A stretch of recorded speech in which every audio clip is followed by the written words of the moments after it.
everyone, in this video I'm going to be showing you how I created my flower crown for my NYX Professional Makeup Awards look. So all I did here, I just have a foam head that I just got from, I think it was just like a craft store, and I'm just going to use this as a little reference so I can get a nice base for the crown here.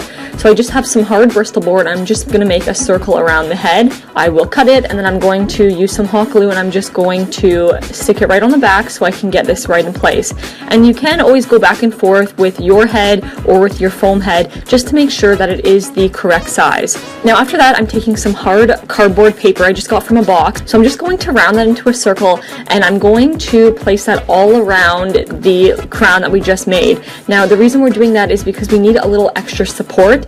Once we start putting on the flowers, it's going to get a little bit heavy and we don't want anything to kind of move around or look droopy on your head. So go ahead and get some cardboard paper and put that on both sides of the circle here, of the circle crown. Now you can use fake flowers or real flowers. I just so happen to have some real flowers left for my sister's wedding, so I'm just cutting those, sticking hot glue right on the back of that, and I'm just going to stick them all the way around the crown. I probably used about maybe 10 to 12 flowers here, so like I said, they can be real or they can be fake, whatever you like best, and just keep hot gluing them all the way around. You will feel, and then it's going to start to look something like that. Now I also went in with some acrylic paints to match my face paint there, and I just painted the flower tips, and I also kept the leaves. I painted those white, and then I took a black Sharpie and I just started to write some creative words like art, bold, connection, just things that kind of represented the power of makeup towards me.